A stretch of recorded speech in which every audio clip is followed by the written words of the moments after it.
నేను గూడా యూట్యూబ్‌లో జూసినప్పుడు అసలు కేక్స్ నిజంగానే అంత పర్ఫెక్ట్‌గా వస్తాయా?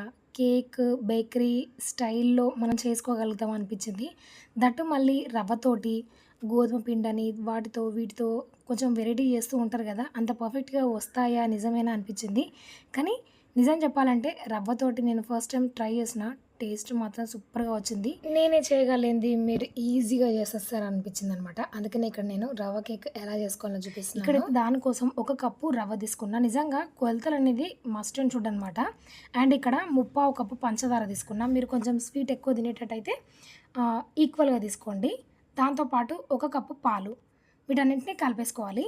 ఇక్కడ పావు కప్పు నూనె వాడుతున్నాననమాట. లేదంటే మీరు బటర్ కూడా వాడొచ్చు. ఒక పావు చెంచా వంట సోడా, అర చెంచా బేకింగ్ పౌడర్ వేసుకొని మొత్తం కలిపేసేయండి. కలిపేసి ఒక 10 నిమిషాలు పక్కన పెట్టేయండి. అంటే పిండి సెట్ అయితదనమాట.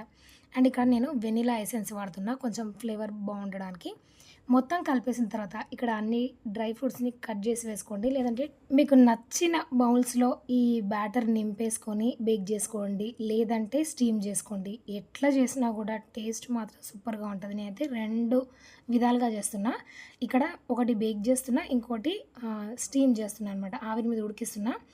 నాకెందుకో స్టీమ్ చేసిన దానికంటే బేక్ చేసిందే చాలా అంటే చాలా బాగొచ్చాయి. టేస్ట్ మాత్రం నెక్స్ట్ లెవెల్ ఉంది. మస్ట్ అండ్ షుడ్‌గా ట్రై చేసి చూడండి. ఈజీగా ఇంట్లో చేసేసుకోవచ్చు. ఒక 2 కూడా ఒక 15 నిమిషాల పాటు బేక్ చేసుకొని, స్టీమ్ చేసుకుంటే కేక్స్ రెడీ అనమాట. నచ్చితే like, share, subscribe. Thanks for watching. జై శ్రీరామ్.